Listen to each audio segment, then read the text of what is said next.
video podcasting to you from a field here in beautiful rural Ireland. I'm Trev Downey, and this is Molby On The Spot, your weekly chance, thanks to Anfield and X-Pro, to hear the wit and wisdom of Liverpool and Denmark legend Jan Molby as we talk about all things Liverpool Football Club, which is a thing an awful lot of people are saying lately, so I'm going to stop it. But let's begin once more. Good evening, Jan. Good evening, Trevor. I hope you're well. I'm not bad, my friend. I'm not bad. We have plenty to talk about, good and bad, I think. But we'll try and keep a balance because I notice not a lot of people are doing that. How is your day-to-day interactions with Reds for the last few days since the result? Because for me, it's been very dark, very gloomy. People have lost the plot. I see people biting each other's heads off on various social media platforms about the need for a midfielder or two midfielders or whatever. How you find that people have taken it? It's a bit of a worry for me. I can't understand it. Well, it's kind of the world we live in, Trevor, isn't it? Where everything is judged minute by minute. We've had plenty of time to reflect on it, and I think the most disappointing and the only real negative is that we've took 2 points from 2 games. I think in times like this and with a manager like we've got and a group of players we've got, you look and you try and be positive and you go, Jordan Henderson hits the post in the last minute at Fulham, otherwise we win that game. And I think the game against Palace, the way that the game developed, 9 out of 10 times you win that game, without any shadow of a doubt. So they're kind of that's kind of where we're at. You look at other teams who've had disappointing starts, and I don't think they've got the same to sort of hang on to and go, listen, this is only a matter of time before we go again, isn't it? But yeah, the disappointing part is that we're 4 points behind Manchester City, and that is a big blow. Beyond that, I can kind of live with it all. I understand the frustrations with the injuries. I understand the frustrations with the midfield player. But if we want Bellingham, and I think that's where most fans have ended up, then we have to accept that Borussia Dortmund isn't going to sell him till next summer, unless we do what some other clubs do, and he's paid way over the odds, and we're not going to be drawn into that. So I think the plan has always been more or less the way it is. Sadio Mane might not have been part of the plan to sell him, but I do feel that the club felt with the front three coming towards the end of their contracts that they might have to do something like this. And so I think, all in all, everything that's happened, apart from the injuries, we've been pretty well prepared for. And I do believe the manager when he goes, we'll be okay. I mean, some players are injured, they'll be back pretty soon, and we'll go again. It's just a case of getting that first win on the board. And now, of course, people are worried because we're playing Manchester United, isn't it? But when I talked about Liverpool in the first 2 games, you look at Manchester United, look what they've got nothing to hold on to because they deservedly lost both games, and they could have arguably lost both games heavier than what they did. Yeah, I thought they were lucky to get away with 2-1 against Brighton, and at Brentford, even in the second half, where Brentford just allowed United the ball but didn't allow them anywhere near the goal. So, you can also be on the other side where you've got nothing to hold on to, and as I said before, we would have wished away from having 6 points without having been ourselves. We haven't been ourselves.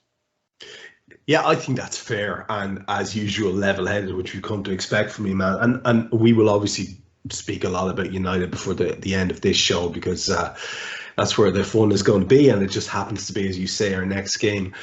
What I did want to talk about, though, just seeing as we've gone there, is this idea of the potential transfer thing or not, because a lot of people are saying, well, look, it's not just one midfielder. It's not just get Jude Bellingham. We probably need more than that. And again, we've done this chat before where we've looked across at each of them and spoken about them and the various merits that they have, but also the durability that these guys have. And Kloppo during the week in his press conference said something like, it was such a crazy week. He said it felt like there was a witch in the building, right? Like it felt like a bit of a cursed week. And that's very much how it came across, with like injuries right up until the very last minute, and people unavailable for selection right at the death. And even when people who were excited about seeing coming back, like Naby Keita, not getting involved. Now, that's going to be my segue in a minute because I want to talk about Keita because he's a topic of conversation at the minute. But what about this suggestion, Jan, that it's not just one midfielder that's needed, really, that there's more than that needed, really, and that if we wait until next season and say that Bellingham thing does happen, you've also got a couple of people who are timing out. Milner's likely to time out. Ox was on his way out. If he gets better, he'll be gone. Maybe you're looking at another fella like perhaps a Thiago or Henderson who's has a bad time with injuries or something like that. So you're looking at a situation where wouldn't it make sense to maybe be bringing in two, actually? And I don't think that sounds greedy. We haven't signed it. We signed Thiago, but since that, we haven't signed a midfielder since 2018. So to me, it makes perfect sense that that's the area of the team that needs refreshing, and to not do it, I want us to challenge for the title. I feel it'll be very difficult to do it if we don't. What's your take on that, more importantly? I'm not 100% convinced that we won't be as strong as we were last year. Okay. And I also think that with Liverpool, it's always about looking into the future, Trevor, isn't it? So the recruitment team would have sat down and go, all right, at the start of 23-24 season, how do we see our midfield options being? So you're obviously talking about James Milner, probably by then, moving on, whether he retires or goes somewhere else. Oxlade-Chamberlain will move on. But I think they're looking at, but okay, we've got Carvalho, we've got Elliott, and then possibly there might be one more. I don't think it'll be Jordan Henderson, but you mentioned Naby Keita, which is obviously his unhappiness at not playing. And I think that's kind of what they're looking at, isn't it? So I could never imagine them to bring in two big names in midfield because they feel that they've covered themselves for what's coming. And Elliott will play a lot of games this year, and I think Carvalho will play a fair few minutes, and they will then feel that next season they're ready. And I just think that's how it happens, that they do things. We spend big. We're never embarrassed to spend up front because we know that's where the big difference is made in the end, isn't it? So I couldn't. I mean, I'm being honest, Trev. I couldn't see us bringing anyone before at the earliest January. And I just think that, happy or unhappy, I think we got what we got, and we need to get behind them as quick as we can, which I think most people are anyway, isn't it? I mean, nobody's about to desert this team. No, you're right. And of course, I think most people are of that mind. Well, most sensible people are of that mindset. You support whoever goes and takes the field. It's just the idea of, well, look, we are really close to challenging this lot. And if we are going to do it, you'd like to see us best equipped to do it. It just doesn't feel like that is the situation at the moment with the midfield. But look, it's a debate that won't go away. And I mentioned Naby Keita there, as you did. And I wanted to just ask you, from your own personal experience, obviously I know the whole media thing wasn't as crazy as it is now when you guys were playing, but there were plenty of local journalists, all of them hungry for angles, no doubt, all of them trying to cultivate players, relationships with various players so they could get a quote or get a little bit of an insight as to what was going on. And so we saw yesterday a couple of comparatively well-known local journalists, a girl called Mel Reddy, who said that Keita was not happy and that things were not looking great at the club in terms of extending his contract. And then you had Neil Jones coming out and giving almost the exact opposite story, saying that a 4-year extension or new contract was very likely. So 2 parts to the question, Jan. The first part is, would you be happy to see that happen? Or are you at the stage now with Naby Keita where the frustrations, whether they're any of his fault or not, around him and his availability and his form, are too much and you'd like to see the kid go on, play somewhere else and maybe we recruit? Or do you think we might be finally getting to a stage where we're going to see some good stuff from him? That's the first part of the question. What's your take on Keita? The second part then is, with this whole local journalist thing, I mean, did you ever know, well, you were on the inside, but did you ever know any of them to genuinely have the inside track? Because it's a discussion that happens all the time amongst fans. Does Paul Julius know what he's talking about? Does so-and-so know what they're talking about? So 2 parts there. First on Keita, and then secondly, this local journalist thing. Do they tend to have the information, or is it only what they're briefed on? I do think that some of them are more reliable than others, but that might also be to do with that they're better off weighing information that comes their way. Some people get information and they jump on and they go, guess what I've heard? Whereas other people might look at it in a different light and go, hold on, does this actually make any sense? So in terms of all the things you mentioned there, Trevor, so back in my day, it was done totally different. If you're unhappy, you knocked on the manager's door and you went and saw the manager. And if you wanted to leave a football club, you put in a written transfer request. Do you remember them? Written transfer requests. Yeah. That's what the players did. They would write to the club and go, "Dear Liverpool Football Club, due to lack of opportunities of playing, blah blah, I would like to move," and then that would be made public. You know, and that's what it's like. But let me also tell you that back in the day, in the 80s, the chief executive, who at the time was called the club secretary, whatever, Peter Robinson, would take all phone calls from the media, and the media would ring him up. There would be, like you mentioned, local guys, 5 or 6 local guys, you know, one covering the Star and one the Mirror and the Echo and the Express and the Mail or whatever. And they would ring up Peter Robinson and they would go, "Heard the rumour that you're interested in Peter Beardsley." And he would go, "It wouldn't do you any harm writing it." You know? Yeah. So, yeah, he neither confirmed or denied it ever, but, you know, or if there was something completely, and he'd go, "I don't think it'd do your reputation much good writing that piece," you know what I mean? Whatever it was. And of course, sometimes he had to protect the club, but generally 90% of the time he was genuine. So this Naby Keita thing, I believe, was broken in Germany, wasn't it? The story kind of broke with Sky in Germany, that he was unhappy. I don't have a problem with him being unhappy because he hasn't played as much as he would have liked, but I don't know. He's been here a while now, but I just think physically he's almost been overwhelmed, hasn't he? You know, been overwhelmed by the physicality of the games and also physically what it requires to play for Jurgen Klopp. I know he came from previously from very energetic clubs who try and play in the same way that we do, isn't it? But the opposition isn't, you know, so maybe he's just been physically overwhelmed, isn't it? So where am I with him? I can easily live with him staying another season, Trevor, and we'll get some games out of it. Should he go and we can get, I don't know what we're looking at. Are we really looking at half the fee of what we paid for him? I don't know. Would that make any sense? I think I can live with whatever happens. But of course, I always find that, you mentioned before about the problems that we have and the way we talk about things. Well, I'm blessed that I go to a lot of games, you know, and I go to a lot of different clubs and I speak to people. And the reason I'm so calm is that most of them, Trevor, don't have it as good as we do. You know, you think of the problems that they have in their football clubs, and you hear it. You know, when you arrive at a football club that's not quite where they want to be, you hear it from everywhere. You know, the press officer that gives you a little, and somebody else gives you a little bit, and everybody's got something to say, haven't you? You know, but when you go to Anfield and, you know, lately Manchester City or whatever, there isn't a lot of that.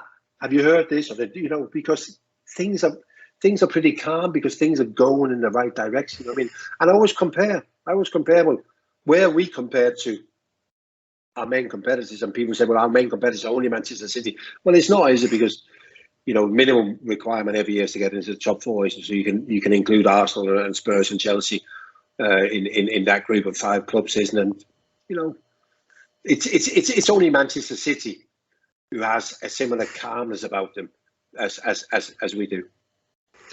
Yeah, and you say that. And I think the people running the club and the people who are working for the club and the players and all the various staff, I think the calmness is there.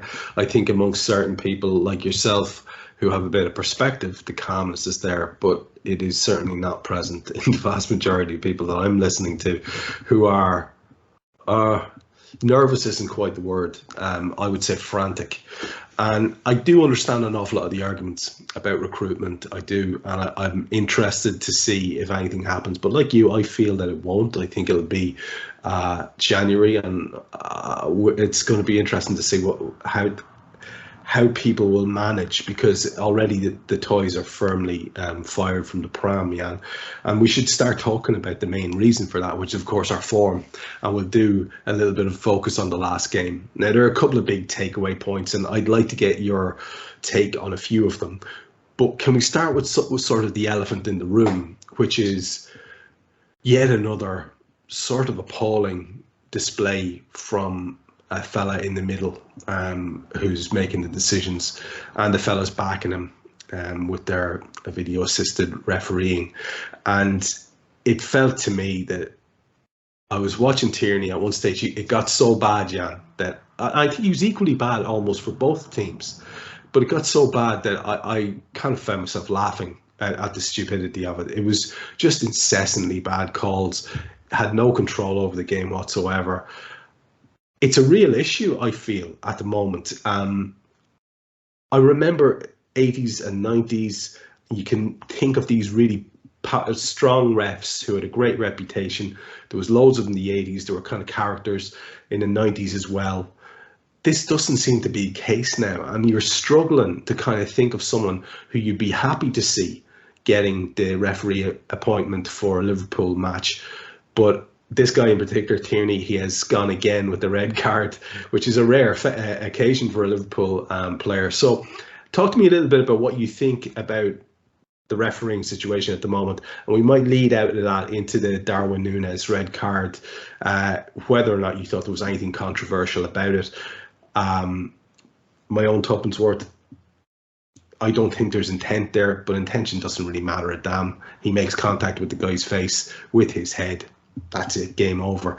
Whatever happens after that, with how Anderson bigs it up, again, that's none of our business. So I'd be interested to hear what you thought about Tierney, about refereeing in general in the Premier League at the moment, and then maybe just give us your take on the Núñez incident. So the referees, and you were trying to compare them to the boys in the 80s and 90s, and we always assume that referees are going to be big personalities. I think the referees are more known. They are bigger personalities in terms of being known by the public than they've ever been. But are they really big personalities? Are they almost overwhelmed by the presence of the players? I think they have this thing about every time they're about to give a free kick or a red card or a yellow card or whatever, they don't look at, I'm now dealing with a player. They look and go, I'm now dealing with Trevor, or I'm dealing with Ronaldo or whatever. And I think that's what they do. So you don't get a fair reflection across the board is that I'm refereeing 22 guys here. No, I'm not actually. I'm refereeing Trevor and Ronaldo and him and him and him. And I think that for the start is a bad start, isn't it? That you're not just refereeing 22 guys, doesn't matter who they are. And I think that affects them. Paul Tierney, I mean, I don't want to jump all over him, but Paul Tierney is not a good referee. He's never been a good referee. I've never liked him. Trevor, I was at Stamford Bridge Sunday, and you talk about bad refereeing. I mean, that was criminal what we saw down there, not just from the referee, but also from VAR, isn't it? In terms of Núñez, I don't necessarily have a problem with the red card. In my day, the referee would have gone, don't be so stupid. You won't get away with that again. In today's football, as we've seen, it's a red card. I believe it's the first red card during Klopp's time for violent conduct, which doesn't surprise me because he's big on this match situation that leads you to be sent off, isn't it? You're late in the tackle, or somebody's clean through and you bring him down or whatever. But this, unfortunately, wasn't a match situation. This is a situation that you can control better than what Núñez did. So I won't jump on any conspiracy theory regarding the red card. I thought it was a fair red card. Although I understand the frustrations and I understand Núñez's desire because he's so desperate in each other. He wants to come through the doors at Anfield and within 6 weeks become the big hero on the club, isn't it? He'll get there eventually, but he's been very over enthusiastic in trying to get there. And I understand all the frustrations, but I don't have a problem with the red card. Yeah, I think that's absolutely fair. In terms of the performance, then, to maybe eke something out of that if we can, where do you think the downfall was there? Because I liked what you said earlier on. It's how I felt myself. I think that game gets played again 9 times. It gets won 9 times. We did enough. There was dominance of the ball and possession, some good football in terms of build-up play. And we just seemed to lack that ability to put the ball away or to supply that really good final pass when it was necessary. These things happen, I think, is a fair thing to say there. And it would be silly to be getting too bent out of shape about that as some sort of a pattern or a trend, because we know how wonderful our attacking players are and can be.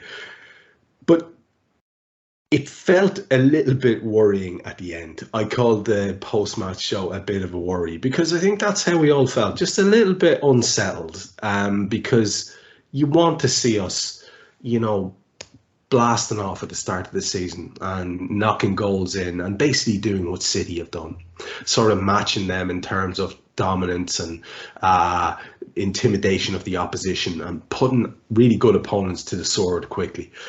And we haven't done that now. We haven't done that for 2 games in a row. You add in the injuries, you add in the frustrations around not consolidating the squad, and that's where you get the anxiety. Where do you think the game, or the points, the 2 points, the vital 2 points, were dropped? In what area of, was it an area of the pitch in particular? Would you start going, well, Nat Phillips, or would you? Where can you be specific about where you thought that the points were lost? So obviously you just mentioned Nat Phillips, and when you were talking before about club mentioning the week that Liverpool had and Joe Gomez, why is he not playing? Well, they didn't think he was fit enough to play 90 minutes, hence the reason that Nat Phillips comes in, and, God love him, he's a very honest boy, but I never thought we were going to see him again in a starting lineup in a game that mattered. But there he was. And I also think that we find that it only takes one non-regular. So Matip or Konate plays alongside Van Dijk, it makes no difference because they're tuned into the way that we play. But it takes one sort of non-regular, i.e. Nat Phillips, and it affects our high line, because the high line came under criticism again, didn't it? Everybody was going, we've got to pack this in. But when you look at what actually happens is that, the worst we played with the high line was last year against Benfica, when we played a back four that never played together before, and we paid a high price for that. Again, you can't get away from, I just remember this, that not getting ahead, Trevor.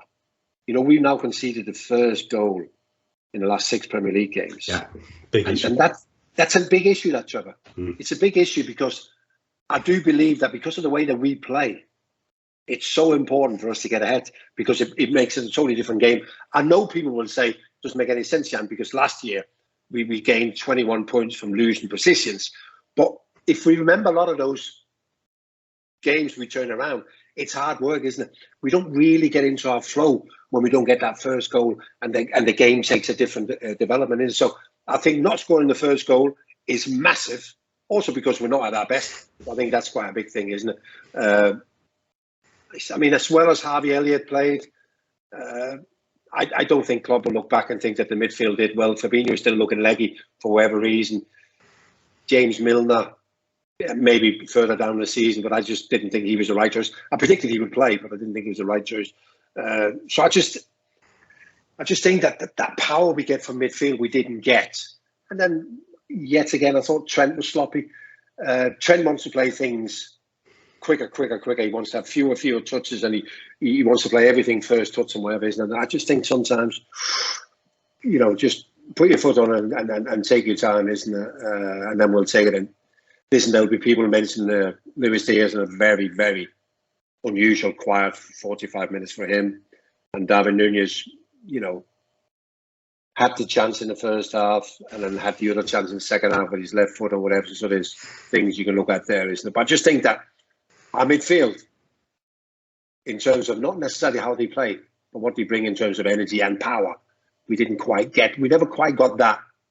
When we play and we are totally on top of the opposition, and you sense that they're suffering. They're suffering because of the energy in our play. They're suffering because of our physicality in our play.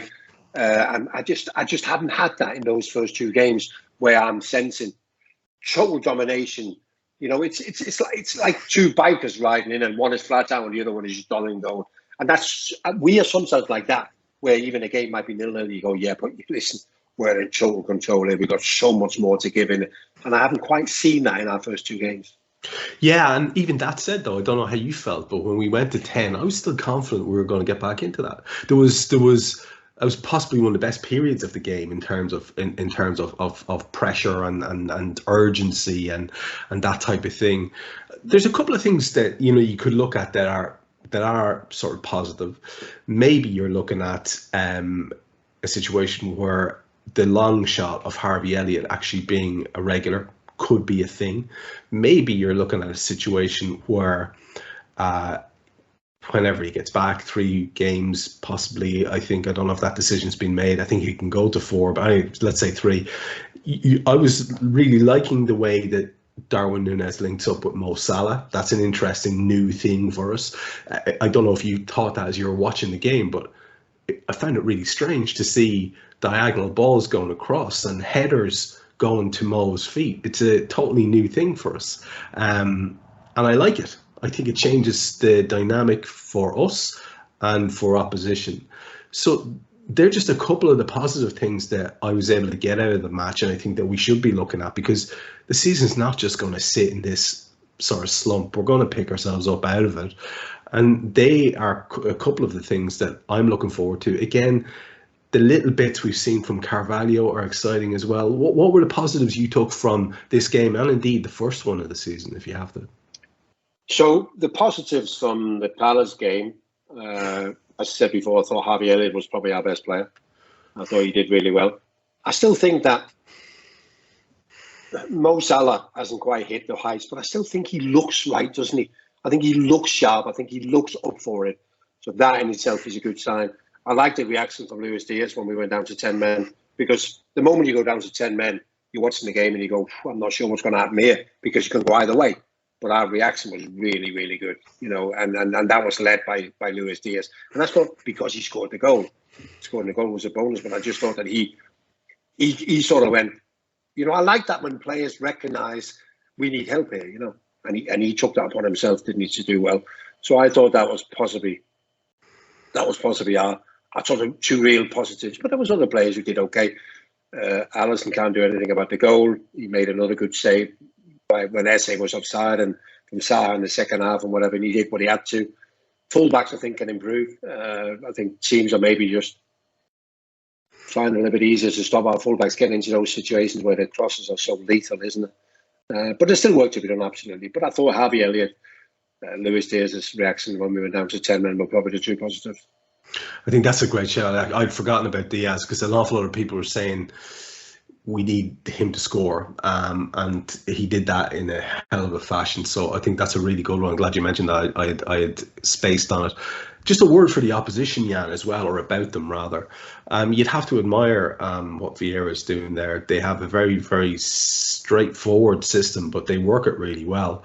You know, that sort of 5 and 4, and then the one out ball in Zaha, who's obviously incredibly quick and skillful, and that finish for their goal, it's an outrageous finish. It's fantastic, as was Eze's contribution to it.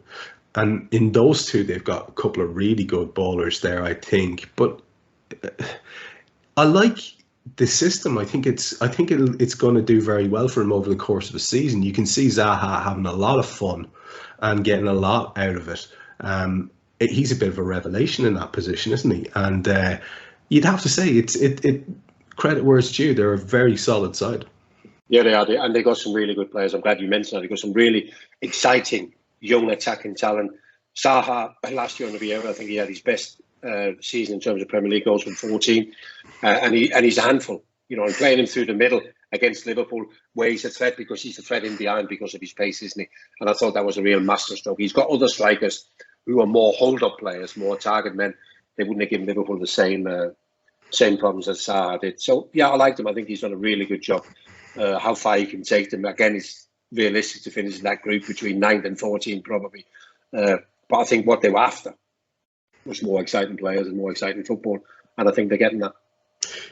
You know, there are a million stories we could talk about, but all of them tend to come back to transfers and potential and all that. And honestly, it's tedious because, you know, you have a good feeling about how it's going to go, and we're not going to get told anything, even if it does happen. So it seems like it's just sort of talk for the sake of it. I know I find it quite frustrating as a topic for us. However, there is a lot of interesting stuff going on where clubs are actually signing players and recruiting. And one of the most interesting stories is Nottingham Forest and the way they're throwing everything at the wall. It's quite remarkable the amount of recruitment that they're doing. So for me, I find myself very interested in the transfer season now because so many other clubs are doing so much. Obviously, Chelsea are, throwing money around. Barcelona is a total, it's like a Netflix special in terms of the entertainment and the controversy. And obviously then will lead into what United are or aren't doing. What's taking your eye in terms of the business, the clubs who are doing business are getting over the line? So obviously Nottingham Forest. I guess if you're a Nottingham Forest fan, you would be excited. But I think if you're a follower of Premier League, or if you follow another club, I guess if you're a Fulham fan, because you remember what they did last time they were in, they spent over 100 million on so many players. And I think if you're a fan of other clubs, you look and you go, is that wise? I know they had to bring in a lot of players because they had a lot of loan players last year in the Championship, whatever. And they had to bring in a lot of players, but they're taken to another level. And when you start to pay potentially £42.5 million for Morgan Gibbs-White from Wolves, who have never been able to break into the Wolves team, who was on loan at Sheffield United last year.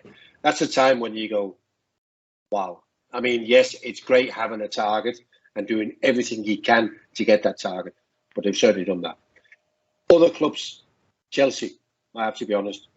If you look at Chelsea and the business that they've done, and this is now Thomas Tuchel's third transfer window. And I think with the previous regime having moved out because they were very much in charge of transfers, I think Thomas has a bigger say. And I think what's happening now is that Thomas Tuchel is picking the players that he wants. Koulibaly, Raheem Sterling, the left back Cucurella. Did you know Cucurella is the most expensive fullback in the world? I didn't realise that. Yes, yeah. Remarkable, isn't it? Yeah. Brighton signed him 12 months ago for 15 million, whatever. But Chelsea are not done, are they?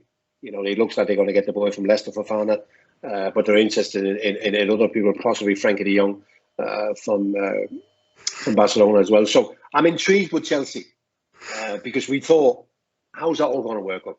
Wherever you think of Abramovich, I think 99% of all Chelsea fans, as a football owner, would take their cap off and go, he was a great football owner, yeah? So you always think with a new guy coming in, how is this going to fare? But this new guy looks like he's come in and understood that it takes money. If you want to be professional in football, find your dollars. And it looks like he's found them. And it looks like he hasn't stopped with it either. So the reason I mentioned Chelsea is that because it could affect us, Trevor, couldn't it? If they get another 2 or 3 at that level, then all of a sudden you're going, whereas we might expect him to do well last year, he didn't. But I'm thinking if you get another 2 or 3, Frankie de Jong or Fofana, whatever, maybe even a striker, could they become a bit of a dark horse? Interesting. Yeah, I don't think there's any doubt about it. I think they will. Speaking of rivals doing bits and pieces as well, this Bernardo Silva story and the fact that he wants out won't go away. So he's now being linked to PSG. There you are, Trevor. There you are. I don't mind. Let's go and sign in. Yeah. I know we can't, but listen. I mean, and obviously, I think to use one of your phrases, Trevor. What a baller he is, by the way. He is, though. He is. Although, Jan, as you know, in Liverpool, it seems to be, it's an unofficial thing, but there seems to be a thing called the dickhead test, and I don't think he passes it. You know what I mean? Yeah, okay, that's fair enough. He's not a great lad, is he? Fair enough. And so I don't think he fits in with Kloppo. But we saw Matthias Nunes, who we were linked with only last week, going to Wolves. I think it happened just as we were doing the post-match show. So the moaning and groaning was huge. That's good business for them, and they seem to have that Portuguese connection going on there. But City are not going to let Bernardo Silva go without getting somebody in. So there's another big transfer that will happen. And whether it affects us, Jan, in terms of extra rivals with Chelsea or somebody else comes good, there's usually supposed to be a kind of a domino effect where that might cause us to go and do something, or it might cause another club to go and do something. I'm still not, I don't have any faith that it will in our case, but you can see how it will happen with other clubs around. And one of the most interesting ones is our next opponents, and that's Manchester United, obviously, for those of you who aren't, who've already given up in the season and aren't following the fixtures, and that's next Monday night. So unusually for us, we actually have like it's 4 days away still. Like, so I find myself not as comfortable as I would have been feeling, I think, with even just one win in the last two. And the reason for that is not because Manchester United are doing great work, that they've signed great players, that they're flying, that they're in great form. But this has a feeling now of a kind of must win for them as well as us. So let's just start with our little bit of analysis of United and the game that's coming up, with a look at what you think of their activity in the transfer market, because it does seem a bit... Well, we've spoken about it before, and you've talked about how Ten Hag has leaned into the whole Dutch thing. But there doesn't seem to be a whole lot of rhyme or reason. For example, they're linked today with Casemiro. In fact, it seems to be quite close, from Real Madrid, who I think is about 30 odd, right? And somebody made a really good point earlier on. So Casemiro becomes their sort of ball-winning, deep-lying midfielder, and then lays the ball to who? You know, how does he fit there, or does he fit, or do you think actually it could be a very good signing for them? So talk to me a little bit about their activity in the transfer market by way of segueing into talking about United generally. So obviously there's no doubt that they needed a number 6 ever since Michael Carrick retired. And it isn't necessarily a defensive number 6 they've needed, but they've needed somebody, and they failed to do that. Now it's Casemiro. I don't get it. I have no problems with Casemiro, although I do believe that, you know, he's one of them very trusted players by Ancelotti at Real Madrid, and then they might find it difficult to get him out. But I do agree it's very close, 60 million, I believe, the fee that they're talking, isn't it? Will he solve their problems? No, he won't. I do think there's players, if they went in, I would worry about. But Casemiro is not necessarily one of them, because Casemiro is so very much defensive, isn't he? What Manchester United need, and what football clubs basically need now in modern football, is a number 6 that breaks and then gets the ball moving, isn't it, and going forward, whatever, you know. And I don't think he's that type. And people say, well, he did do well for Real Madrid, you know what I mean? But he just played totally different in La Liga than what it is in the Premier League. So I'm not overly concerned, but I do find it strange. Manchester United is such a big club, must have a recruitment department. You know, and what's the recruitment department doing in terms of, because they've been linked with A, B, and C, and still I don't see them buying into what they need. They're not buying into their style. So I can see, Trevor, I can see it in your eyes. I can see you're worried about the game on Monday, isn't it? I wouldn't lose an ounce of sleep over it. Well, let's talk about another of their rivals before we start talking about them and that game. And a lot of people, because that's what people do, football fans are vicious bastards, as we know. And Lisandro Martinez has gotten a lot of abuse, you know, their defensive signing. And most of it has been down to the fact that he's quite short for a centre half. But he's obviously a highly rated footballer as well, and very good at what he does. But I've seen a lot of people saying, okay, so he struggled a bit in the first 2 games in the Premier League at centre half at that height. Well, who could have predicted it? Well, everybody would, right? Because we know that we don't even consider recruiting centre halves unless there's 6, 2 or 3 or whatever.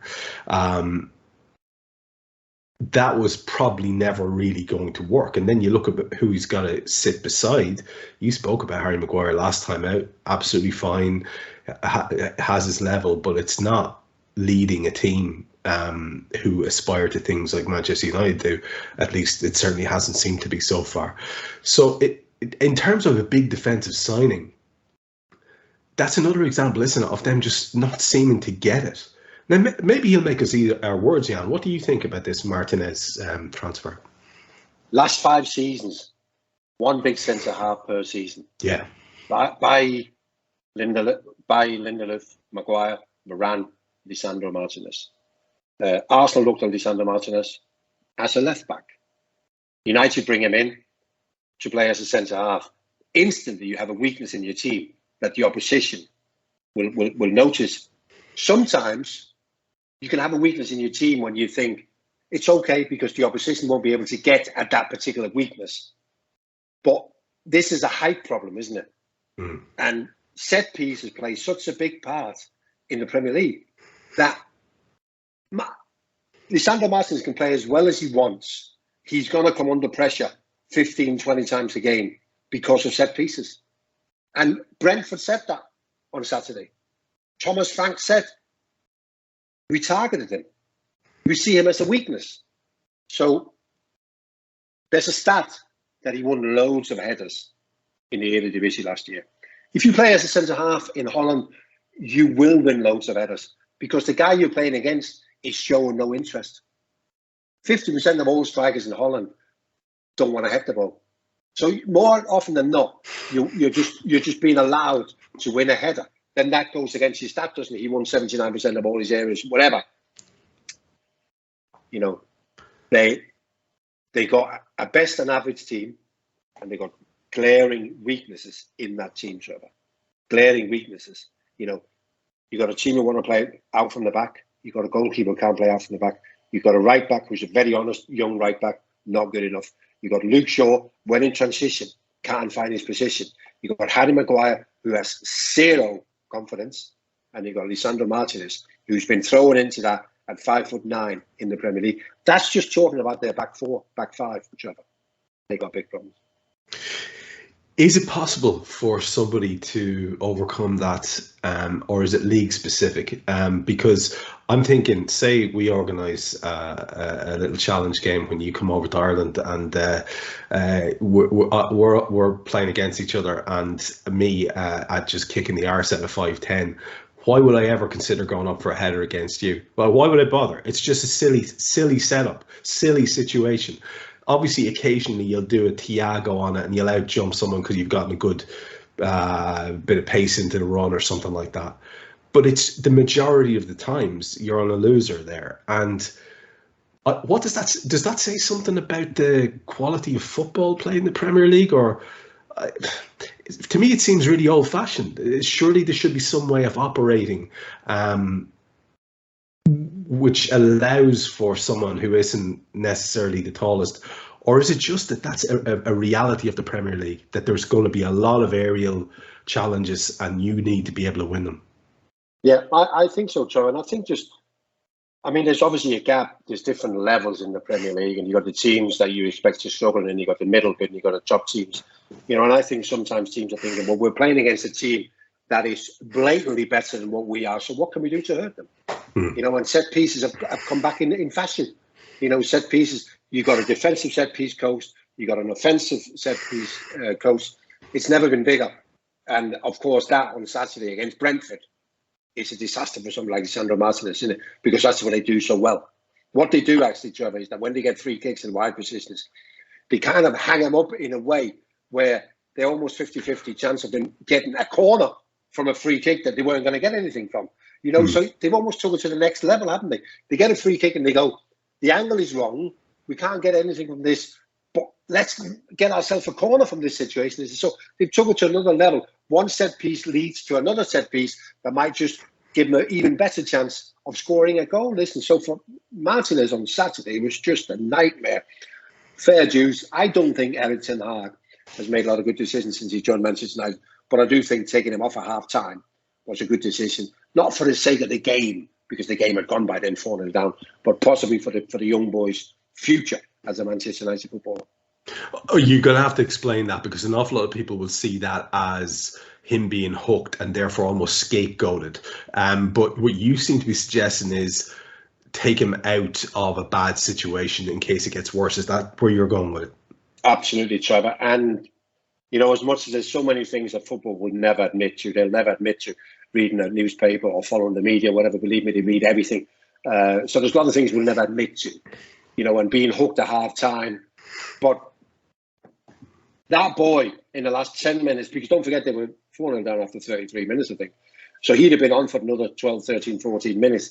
And I think he's thinking, I don't really want to do, you know, I want to play the second half, but not really. You know, and once you get over that initial sort of shock, I think deep down, as I said before, you'll never admit it, but I think deep down, we've all been there, Trevor. We've all been there where you think, there's only one guy who can help me now. That's the manager. You know, hook me. I mean, it was a bit different in our day. We had one substitute in it, but you look and you go, do me a favour, hook me, you know. So I think it's an easy explain for Ten Hag. Yeah. And he can even explain it to listeners. He said, you know how we play. Ajax, we were together. You know how I want to play. I'll get it there and you'll be my star man. But, you know, that game on Saturday, because of the way that people around you did their job, just didn't suit you. So I think it's an easy explain. But a lot of people make a lot of these things, isn't it? But you know what I mean?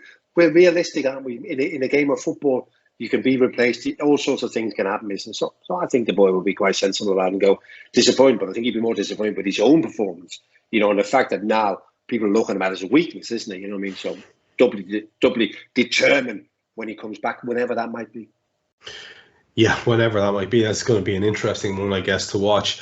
You mentioned the manager, and there was a lot of talk about new era and new ethos and all those type of fancy words that people like to throw about when someone comes in to take the reins.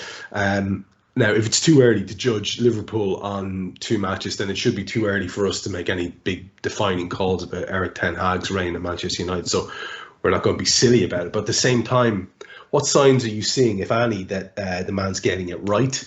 And do you see any signs that might be a little bit worrying in terms of him hanging around in the job for a while? I do generally, Trevor, find it difficult to see some real positives. I thought with the relatively long pre-season they had, if they came back early, and I thought he would have developed something that would give you the idea of what the way forward is. We know how he wants to play, because we've seen how Ajax play, and we've been told how he wants to play. But when you look at his team, you don't see any of that. And I always think that I wasn't necessarily the advocate of, you know, running around. But the more you run, the more chance you have of getting success. And then being almost 14 kilometres short of Brentford's running on Saturday. Mad stat. Honest, Trevor, is there any other word to describe it? No. That is madness, isn't it? Yeah. New manager, you want to impress, and that's your output. It is simply madness, isn't it? Never mind, like Marcus Rashford. Marcus Rashford can't play football without confidence. He has no confidence at the moment, but he can run around. And he can't even. So the first thing you say to your players is, if you can't play well, give it everything you've got. So you almost feel like at the first hurdle, he's failing, isn't he? Because he can't get him to run for him. You know, a top team, what do they run? Between 110 and 114 a game, yeah? I mean, and they ran at 95 kilometres. So that in itself is just madness. But I look at it. So how do you want to play? How do you want to create a chance? I just can't see it. Can't get the balance right in midfield. He can't get anything from Rashford or Sancho. And of course, he's got an issue with his star man who doesn't want to be there. I'm talking about Ronaldo, isn't it? You know, and he doesn't know anything, isn't it? So he's not going to knuckle down and lead from the front, is he? You know, so Trevor, it's a difficult job. It's 10 times bigger than what Ten Hag thought. It's 5 times bigger than Manchester United thought. And it's at least twice as hard as we thought it was going to be. Because I also think sometimes we look at it and go, get a good manager, get a few players. It's a lot deeper than that. They've got big problems. It does seem to run deep, and that is obviously to our favour. But this does have that one-off kind of feel, always has done as a fixture. That said, we've been very dominant of late. We really put them to the sword last year. They're definitely not any better, but are we any worse? And with the view of maybe talking about the specific game coming up, it looks like we could have Bobby Firmino back in training, so I suppose that's one good thing in terms of having to replace Darwin Núñez. You wouldn't be too high on that as an option given Bobby's little display in the first game of the season. But listen, he's a class act, and you'd have to hope that that was just a game as opposed to a trend. if we do have Bobby Firmino back straight in for Darwin Núñez, and that's the way we go, you could see pretty much a similar-ish team going out. I think Harvey Elliott would probably keep his place. I don't know what you think about that. I'd like to see Naby Keita get a go if he's going to be at the club. He might as well be playing if he's fit, and see what he can do. See where we are. I think for everybody, it'd just be nice to see him play, to see if we can get a feel for what the real truth of the situation is there. Does he want out? It might be obvious. So for me, I'd love to see Elliott get his chance again. I'd like to see Bobby Firmino step in. I'm hopeful that we'll have a Joe Gomez who's able to do 90 minutes. Who'd have thought we were going to be saying that kind of stuff, Jan? You know, we were talking about our centre half situation before the season started. But they'd be the two big ones for me, to get to see Gomez get 90 and do well alongside Virgil. Maybe make it hard for Joel Matip to get back in, for Ibu to get back in when he arrives back. I can't think of anything I'd like more than that. And to see one or two of our kids get that chance to get a protracted run inside and see, could Elliott step up, maybe get Diaz on the score sheet again. They are the big ones for me. As you look forward to the game, what's the reality of the side that you expect versus the side that you would like? So it must have been a good week for Liverpool, because, you know, as much as the results have been disappointing, you don't sense there's a cloud hanging over the training ground. So I think they've had a good week. It's been another full week, hasn't it? You know, Monday to Monday. So I think they've been able to do a lot of work. In terms of the team, I think Joe Gomez will start the game. In midfield, is a tricky one. As I mentioned before, Fabinho, for some reason, to me, just looks a little bit leggy. Doesn't quite get there as quick as he normally does. Elliott would play, and then there'll be one more, whether that's Henderson or Naby Keita, I'm not sure. Bobby Firmino, I think, will find it easier to play against Manchester United, because I do find Manchester United extremely poor without the ball. They find it difficult to pick up runners. They find it difficult to deal with movement. So I think that would suit him, isn't it? So it wouldn't surprise me if Klopp go in there as a proper false number 9. You don't have to get up into those areas.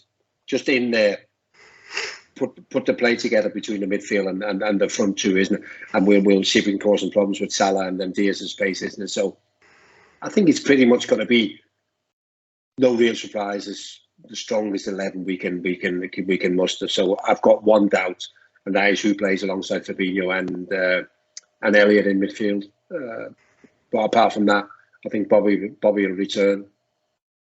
Diaz will be on the left and Mo on the right, and let's go. Klopp has said that Jordan Henderson had a knock coming into the game. He came on there at the weekend and was busy when he came on. If not necessarily really progressive, he was busy. So maybe he's back. Maybe that's enough. Maybe he's got over whatever knock that is. You would imagine if he's fit, he'd probably start in that game, being the captain and all. And that might be enough in terms of little changes with Joey Gomez coming in. And if Bobby can step up, as you say, and do the things that we know he can do. It was a bit disappointing and a bit of you found yourself sort of wincing about having a look at the bench there the other day, Jan, because the injuries have taken their toll in that regard, you know, and to be only 2 games in and looking at a bench like that, it is kind of a worry when you consider that you've got Jimmy Milner starting the game, and I love the lad, but, you know, it probably shouldn't have to be starting the second game of the season for us. So you'd like to see these injuries start to come around pretty quickly. Do you think we have that impact player to come from the bench, considering we're probably going to see Diaz in the starting lineup, considering we're probably going to see Bobby Firmino in the starting lineup, Mo Salah will obviously start, and probably you're looking at Harvey Elliott in the starting lineup as well. So you start looking then through who we've got to spring a surprise, and you're already maybe getting a bit, well, is it the kid that we just signed from Fulham? Really? Is that where we are at this stage?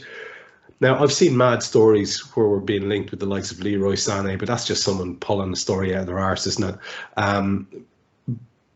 Is there any argument to be made, or should we just hold our peace and be patient because we do have Jota to come back. Is there any argument to be made for that actually being an area where we might be surprising in light? Or do you just have to say, here, relax, you've got your big signing suspended, you've got your goal scorer, like most reliable goal scorer almost, injured. Just relax. These things happen. You can't go signing players just because fellas are out for 6 weeks. Yeah, and we won't. And it's exactly what you mentioned, isn't it? You know, who comes off the bench to make a difference? Well, the number one at that is injured, isn't it? Jota. So I guess in a few weeks, we'll be looking at a bench with Jota, possibly Bobby Firmino, possibly Elliott, not every game, but from game to game, and Carvalho with more minutes in his legs. And then all of a sudden you're thinking, well, okay, I can work with this, isn't it? We won't have that luxury on Monday against Manchester United. So it'll be very much a case of the starting 11 hands do the job. And then the subs, whoever they might be, might find it easier to come into a situation where we're in control and winning the game, isn't it? But if we can beat 1-0 and you're looking down the bench and you go, who's going to change this for me? I suggest that you look on the pitch, because anyone who's going to change the situation like that will probably already be on the pitch, isn't it? So in terms of that, that is most definitely a negative. I don't expect us to do anything about it apart from wait for people to recover from illnesses, injuries and suspensions. Yeah, let's hope we can get that witch out of the building that Klopp was talking about and get the place. Can't Bruce help us with this? Bruce can normally help us with these things. Bruce is usually the man. Yeah, exactly. He's normally got something that deals with all these things, but I'll have a word anyway.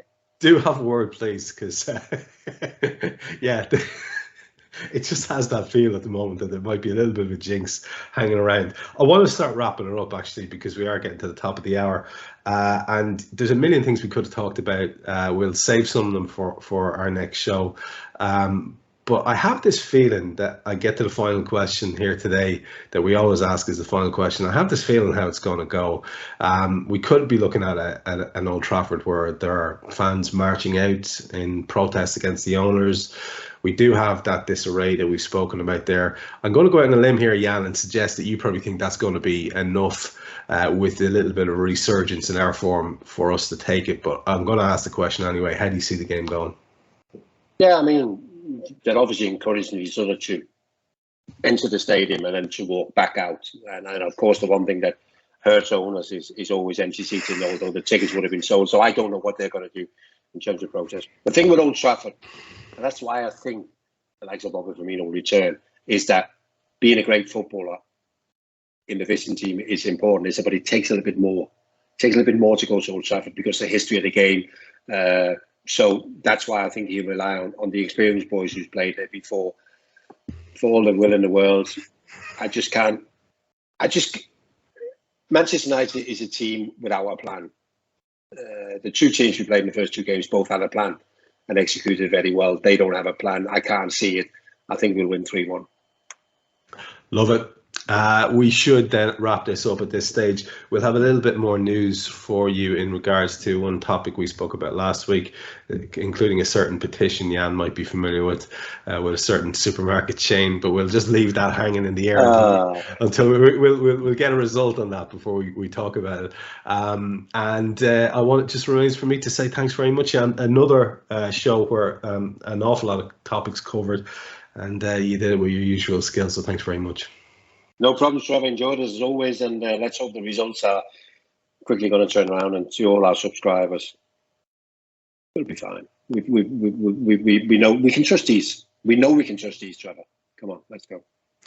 Nothing but evidence of that over the course of the last few years that Jan and I have been doing this show together, and take the big man at his word. Do have a little bit of faith. It doesn't have to be blind. You've got loads of evidence to base it on.